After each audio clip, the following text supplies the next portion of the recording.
I think the best way to start this is to ask you each for a progress report. So, John, let me start with you.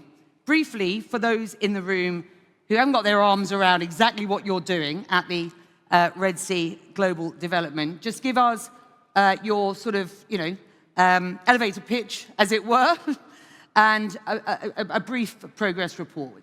Thank you, Becky, and thank you for having us. Quick report on Red Sea. Red Sea Global is building 27 resorts and hotels across two major destinations, the Red Sea Project and the Mala. The report I'm going to give you today is that 10 of those hotels and resorts are open today. By the end of this year, we'll add another 3.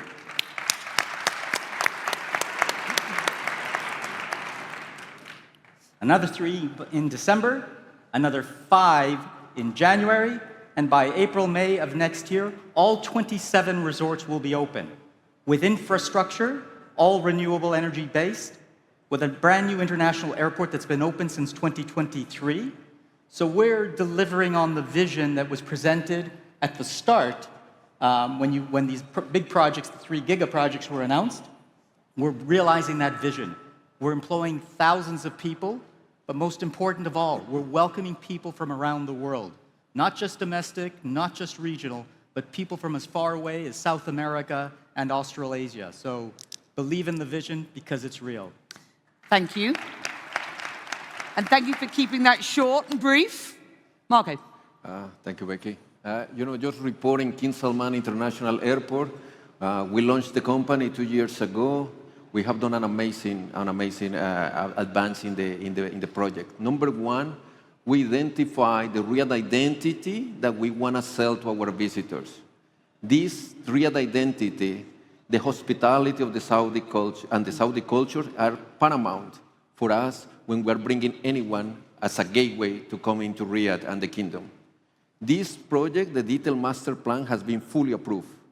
Detailed master plan is not just going to take us in the next 5 years, it's going to take us in the next 50 years, meaning that we are creating an airport that is going to take us to 225 million passengers capacity. When we're doing this investment, has to be long-term, has to be sustainable from the financial perspective.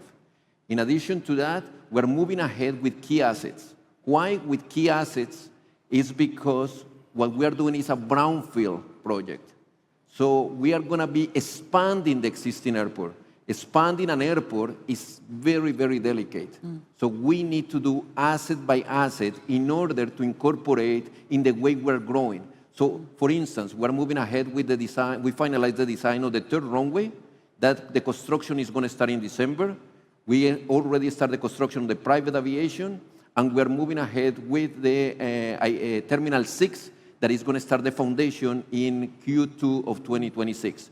So we have a steady project. We know what assets, we know how to integrate into the existing capacity that, by the way, the airport is running at a 14.5% growth year after year.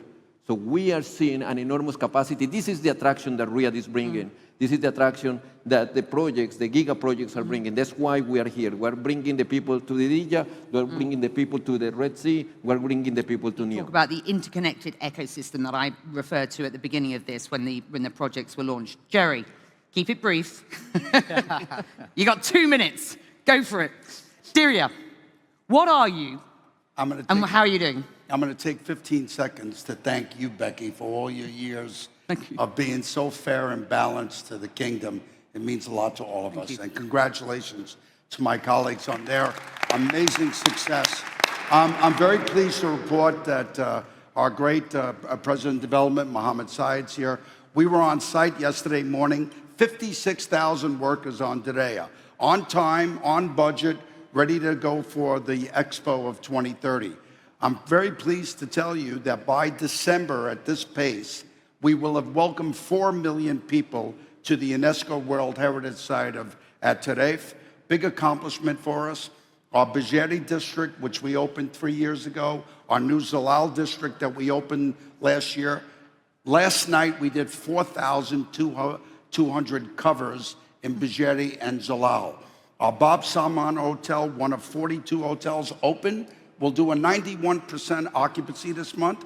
We've finished 9 kilometers of parks that go right from the King all the way to the Western Ring Road.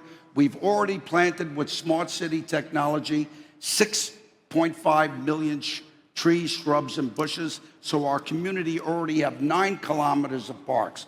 So I'm thrilled to say that we're on time, we're on budget. None of this would have been possible without the support of His Royal Highness Mohammed bin Salman and our great governor of BIF, Yasser Rumian. So we're very, very pleased with where we are. Progress sounds terrific. We're going to drill down on some of the challenges that you face and what are these mega projects momentarily. Rayan, you're Deputy CEO.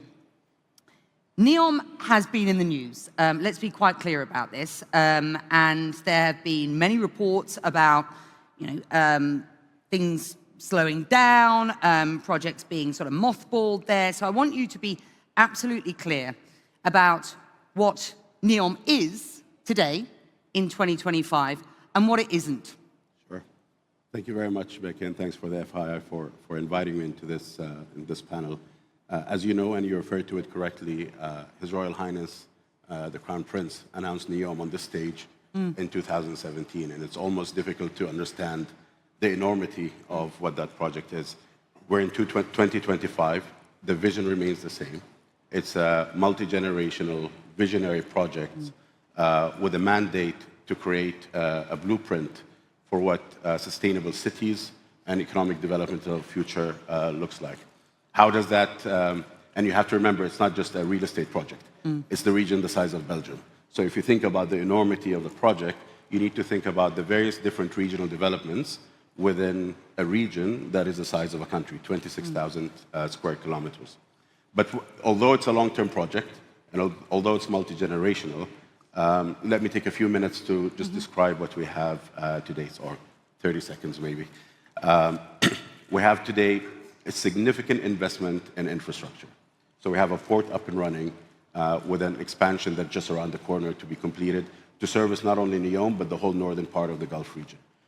We have the largest green hydrogen project in the world that's 80% complete, and we're proud of that is funded and invested by third-party capital as well as NEOM, both debt and equity. We have a joint venture with DSV to oversee all of the logistics in the region.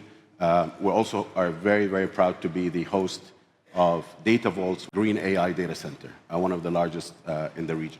So in addition to many others in the pipeline of investments coming into NEOM, the general theme around these investments is really investing in the infrastructure of the future to make it ready before we start hosting tourist residents into the city of the future. So let me just speak to a couple of those points. The original plan, as revealed back in 2017, was 9 million residents, a very futuristic city, these linear skyscrapers, or these linear buildings, as it were, not necessarily skyscrapers, going something like 170 kilometers. Look, at the time, I remember thinking, is this supposed to be delivered by 2030? Because if it is, that sounds not just audacious, it sounds impossible. And I wonder whether, I've got 2 points for you here.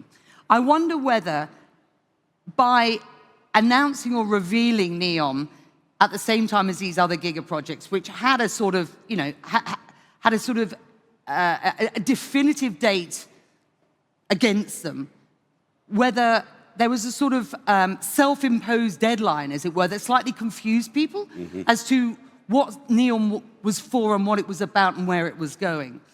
So I just want to just put that lay that on the table at this point.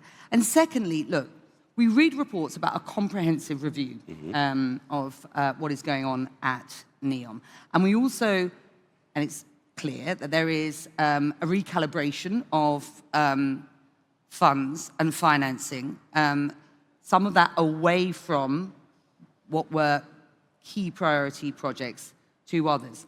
So in your role, can I just ask very specifically, is it clear to you, are you being given clear direction and a clear budget, as I will ask the others, about, because finance, as we know, is clearly important. have you got a clear budget, and do you understand exactly what the vision now is for NEOM? I mean, let me be clear. I mean, the 9 million population was never a 2030 target. And if you build a city, whether it's Riyadh or Jeddah or any other city, it's a particular city from scratch, it's a living city. It doesn't have an end date. So 2030 was always a vision to set a target, but certainly NEOM was never part of a specific completion of all of NEOM by 2030. And as you said, I mean, if you think of the enormity, the size, 9 million city in whatever it was, 12 years or since the announcement of NEOM till 2030, it is impossible. It's master planned to allow for that to happen over generations, but it's not built to deliver 9 million by 2030. So that's very clear for us. What's also clear, going back to your point, is when we think of today, obviously we've done a lot. We've master planned. We started building on many of the regions. It is a good point to reassess what worked and what hasn't worked, to reassess where do you put capital to work, to assess capital allocation both from the PIF to us, but also from us to the different projects of NEOM, and really anchor the decisions going forward on what is commercially viable and feasible, as well as what delivers economic development. Because we're not just a simple real estate project to sell real estate. And putting that lens into the decisions that we're making today with a lot of discipline is what's going to help us look at what does NEOM look like going forward, while maintaining the vision that His Royal Highness set out in the beginning. So you have a budget. I mean, the budget is clear. The budget evolves every day, by the way. And I think everyone around this room will know this. And I look to the rest of you. The budget is there. The capital allocation from the PIF will be subject, as you know, to the PIF decisions as to where capital goes. Dan, let me bring you in here. You are well aware of these projects, and I mean, you'll have been across these for the past decade or so. As an external observer, and caveat, let's just set the context for this. I mean, by 2040, something like 94 trillion will be spent on infrastructure projects around the world. And if history dictates, many of those projects are going to be over budget and behind time. So as you look at the scale of the projects here and the progress that's been made, what's your sort of initial observation? Well, in regard to let's not be entirely negative. Let's say that the amount of money that is being spent on mega projects is so vast, and the record, frankly, of mega projects is so bad, that if we have incremental growth, you can actually make enormous savings. You can make enormous gains. We're starting from a low position. In regard to Saudi Arabia, I'm sorry, I just have to step back. As a foreign observer, I'm looking at this from a distance. It's enormously ambitious. I love it. It's a fantastic thing. There was an American writer in 1910 who wrote a book called Street Town, and it looks an awful lot like NEOM, right? And what would the world learn from this brilliant vision in 1910? The answer is nothing, because they never tried it. What is the world learning from Saudi Arabia? Because you are trying it. I don't think you should lose sight of that. Right. I mean, look, not for a moment should we underplay the enormity of what has happened here and what is happening at NEOM and what is happening on these other projects. So I want to really drill down with you guys about how these projects are being delivered, governed, how technology plays a role in what is going on. Because this interconnected ecosystem that is designed to ensure clear national impact is the bedrock of what you guys are doing as you design new sectors for this economy. I mean, this is enormous. So, John, let's start with you.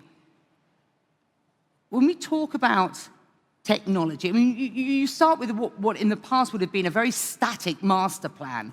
These days, these things are digitized. The entire process as you move towards launch, and then, of course, as these projects are launched. This is a massive digital undertaking these days. Can you just talk to how technology sits at the heart of what is going on? Well, look, I think digital and tech is intimately involved in the entire development cycle. You start from the design process. No longer do people draft on a drawing board and make up designs. It's all done on computers. We're using BIM to model in 3-dimensional so we can visualize and we can understand how the pieces will ultimately come together. And then we ultimately construct it and follow that through. That's more traditional or old school, although we do use advances in technology to do the kinds of things, the kinds of buildings that we've delivered on Red Sea, for example. But beyond that, we started with the premise that we were going to be a sustainable development. We wanted to be setting new standards in sustainable development, and you've heard me say this before, where we moved the narrative beyond sustainability, moved into regenerative development, which meant that we were going to go further. We were going to actually make the place better, and we can't do that without technology. So right from the get-go, we were building a smart destination. We built the ICT infrastructure to allow us to connect the entire destination, to monitor our environment. Our environment is our most valuable asset. And today, and though we didn't fully understand it at the time, we enabled ourselves through the Internet of Things and machine learning as it was then to now today with artificial intelligence. We're using the power of technology to actually monitor on a real-time basis the sea, the air, the land, the habitats, the corals, the fish in the sea. So we can learn on a real-time basis and react to anything that might be happening that was not originally anticipated, right? Because this is a large living experiment. So it does permeate everything that we do. We built that in from day one. Technology supports our guest experiences. We've innovated through the introduction of smart luggage. So we want to make traveling as easy and as painless as possible. If you travel with young kids and you arrive at a destination, the last thing you want to do is have to go try to collect all of your luggage, and you're dealing with strollers, etc. With smart luggage, which is a technology that we developed with partners, your luggage will be automatically coded at the point of departure. When you arrive, you don't pick up your luggage. It'll find you when you arrive at your resort. And that's just an example of how we've used technology to actually make the guest experience simpler, smoother, less friction. There's other use cases that one will apply, but those are the normal things that you would expect in terms of efficiency gains and energy efficiency. But fundamentally, we're using tech is pervasive in everything that we do today, which... And I want to ask you all about tech. I also want to ask you about how you balance this sort of sustainable development with the huge ambition that you have for these projects. Marco, I don't know if you want to pick up there. Thank you, Becky. So regarding technology, technology is absolutely at the center core of the development. As we all know, airports are absolutely regulated. It's a regulation in every single checkpoint that we have in an airport. The only way for us to improve the passenger experience that is a paramount for us is through technology today. So we need to challenge the different checkpoints, and actually when you work with the different entities, international entities, that's the long-term vision. That's where we want to be. We want to be with a token that everybody goes through biometrics and improve the passenger experience. Why? Because today the airport have to move, knowing the movement of masses, processing 345 passengers in a security lane. We want to personalize experiences. We want to understand you better when you travel alone as a business, when you're traveling with your family, or when you're traveling with elderly. So we need to know you as a passenger better. That's something that we want to use technology for that. In addition to that, it's extremely important for us to digitalize everything in the digital twin today. Why? Because in the long term, we're going to be operating an airport, and we need to measure absolutely everything. So we need to understand what are the taxi times, what are the taxiways that we're using the most, why are delays on the cyberspace, how is the processing of the passengers. So everything has to be digitalized. We will use our artificial intelligence platforms, and that will send us warnings through in order to bring even our own people, if required, in order to solve the issues. We need to use technology, but at the same time, we have to humanize the technology aspects with our people on the ground, taking our passengers in every single need. So I will say, Becky, that as the technology is a really important factor, but the human touch has to be always there. So we are trying to balance that in both at the airport, because it's the welcoming part. We want to tell them, welcome, anything that you need, we're here to serve. I mean, and thank you. And Jerry, this idea of sort of balancing, you know, sustainable development, innovative development, technology-led development on a massive project like yours. And I mean, I was with you recently there. I mean, it is absolutely remarkable when you see what is going on at DRIA. How do you balance all of those issues with this massive ambition, the pressure you have to deliver? And second question to you, as you've worked through the planning and execution on this, what's been the most prescient systemic risk for you as you work through this? Yeah, you know, I think DRIA is a really interesting case study because there's a tension or a potential conflict of how do you preserve cultural integrity and tradition and embrace all modern technology and elements of sustainability. It's very interesting. And a lot of people think they're in conflict with each other. They're not necessarily. But I'll give you one little data point to show you how beautiful this is. DRIA is 14 million square meters. Now, a lot of people don't know this because why would you?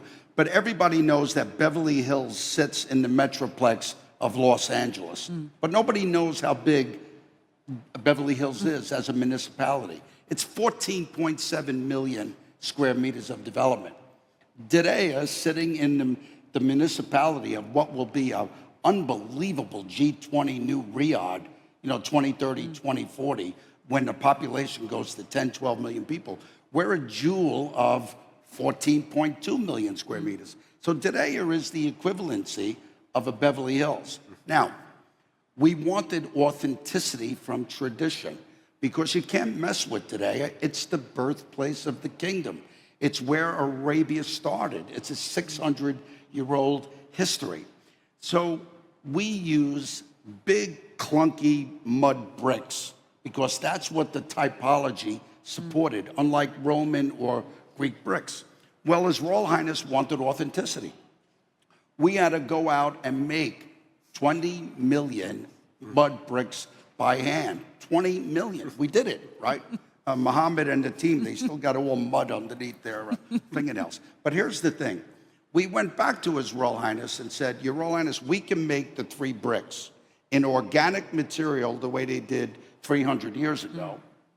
We can make them with fiberglass, and you make them like a peanut M&M. You put the mud on it, or you can have a cement-based. His Royal Highness, everybody knows in this room, the one thing you can't do with him is get delays, right? You have to be on time, right? The only time in 8 years he gave us more time was to make all the organic bricks, because the way Georgetown has form-based code with red bricks, London with the white stucco, we have that monochromatic, beautiful thing that you've seen. And now in our master plan, all amber technology, no white lights outside. But with all our lighting technology, we only use 11% of the power of a street light in New York or a street light in Paris, right? Now, what we did, we went out and found the mud masons that took care of DRIA for the last 100 years. There were almost 83, as I recall. We took them. These old people, they were only men in those days. We created a mud academy. We have over 200 young people, men and women now, making the mud the way we did 300 years ago. So we're using all new technology. Only 6, 7 years ago, we didn't recycle water in the wadi. We still have an underwater table, right? One final point. With the 6.5 million trees and bushes, we're using no more water now than before the 6.5 million. Of course, we're recycling, we're reclaiming reservoir, recycling all the water. Final point. Now, all the children go into DRIA to see the original mud structures of 300 years ago. But now with augmented reality, with AI, they can see the way the city operated. But now you know where your car is, what your reservation is, how you book into a hotel, how you're in our museums, all with new technology. That's amazing. I mean, it is remarkable. And again, I have to sort of step back and remind myself that we are talking less than a decade ago that these projects were launched. The global headwinds, of course, in managing large-scale projects. We have to think about the global headwinds that you guys have faced, and those have been extraordinary, not least the issue with global supply chains through COVID and all the rest of it. Let me come back to NEOM before we bring Dan back in. Just walk me through, as things stand today, where your greatest opportunities are when it comes to technology, sustainability, and where your biggest challenges are. I think when we look at where can we apply technology, and today we're one of the largest construction sites in the world, and most of the capital that we're putting to work is going into construction. So it does make sense for technology to be applied today in design and construction technologies. I mentioned earlier an automated rebar caging assembly joint venture with Samsung that we've signed. We're kind of starting that up as we speak. That should reduce. So I want to link sustainability to technology. It's not there just for the sake of using technology. It is actually applying sustainability, economic and human sustainability across technologies. When you think of a region the size of NEOM and building a renewable energy and water infrastructure, the price of building incremental energy capacity is now much cheaper using solar than ever before. So doing that sustainably, not only is it good for the environment, but it's also good for business.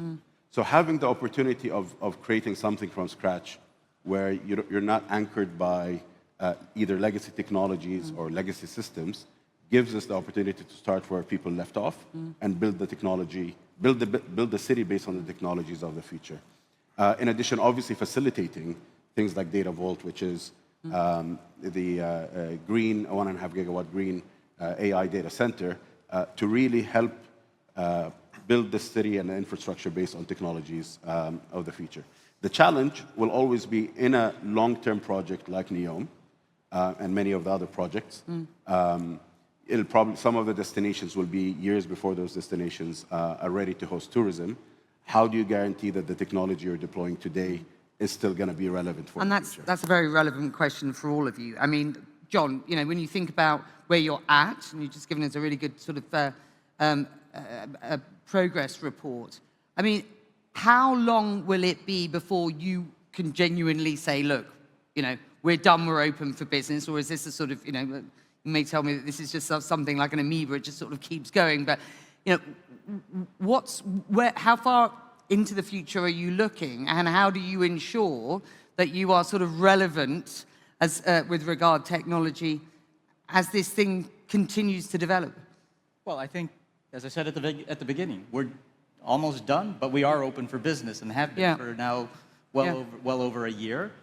Look, cities evolve, destinations evolve. We try to stay ahead of the technological curve, but you can never be that far ahead. What we've done is applied state-of-the-art technologies today. We've applied them in a manner that has never been undertaken before. We are a proof of concept where we are operating renewable energy and renewable utilities across the board, because ultimately all power is originated from the sun 24 hours a day. Now, that technology existed in parts, and it's been done in relatively small scale.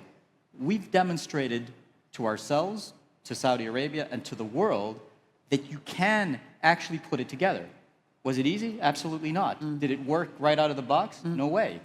But with the best minds applying to it, we got it to work. And we did it on scale.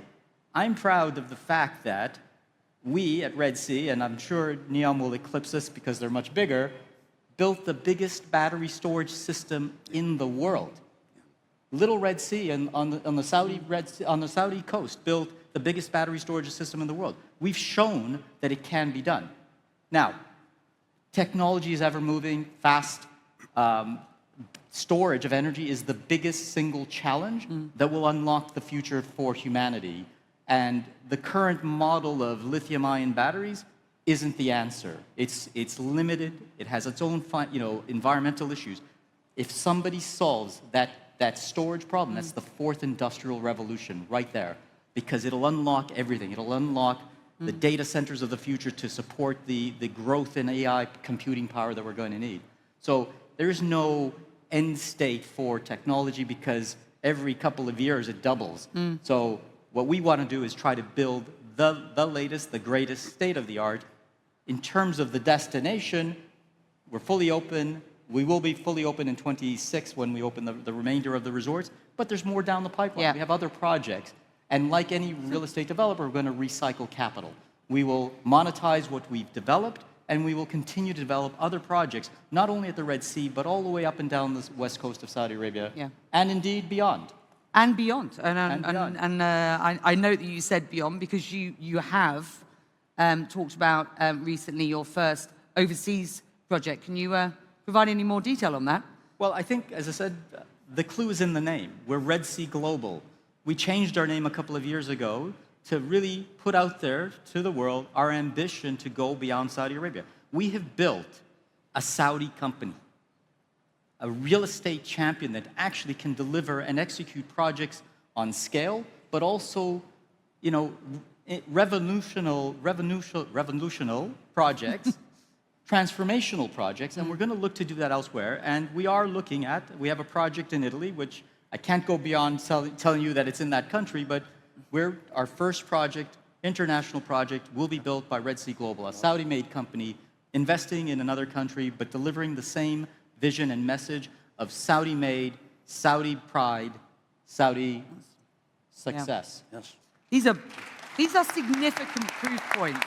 So Dan, let me bring you back in at this point. We've talked now about some significant proof points. I want to talk about the kind of human capital story because at the heart again of this vision that I listened to here in Riyadh back in 2016 was about building the opportunity for Saudis, building high-value jobs, incubating new industries, and as we sit here today, I note that this is a living, breathing panel, which proves that so much of what was envisioned back in the day is now being completed on. Your reflections as you listen to what you're hearing here. Well, in particular, on the technology piece, I do want to say this. First of all, I love all of the technology. I love simulation technology. I love where it's going. Digital twin technology is absolutely spectacular. But there's an asterisk. And we always have to bear this in mind. It's the old maxim, the map is not the territory. Right? No matter how good the simulation is, it will not exactly fit with reality. And the temptation is that when the simulation gets very, very good, and it's giving you answers, that you simply accept all those answers. So the simulation tells you the problems have been eliminated. The simulation tells you the risks have been eliminated. No, you cannot allow yourself to be lulled into that. There always have to be thoughtful, imaginative human beings in charge of the technology who are aware that there may always be gaps between the reality and the technology. Otherwise, you could get in trouble. I'm being told that we've got to wrap this up, but I do very briefly just want to go down the line. I mean, we talk about a couple of things. You talked about, where NEOM stands today, and we've heard from the others on these on where their projects stand as well. When it comes to investing in local talent, providing high-value jobs, is NEOM completing on that? Actually, we started a scholarship program 5 years ago, and this year we had the first batch graduating, more than 130 who joined us just a few weeks ago. So significant investment is going into human capital. We also have major training and development programs. Actually, that program, the scholarship program, is for the region of Tabuk. It's not actually, it's to make sure there's a return on investment to the region itself that we operate within. And obviously, we have a graduate program for Saudis that come into NEOM. It's a brand that is attracting a lot of talent from all over the world, as well as from Saudi, and we're proud to be in a position to attract some of the best. I've run out of time. You've all been fantastic. Thank you very much indeed for joining us.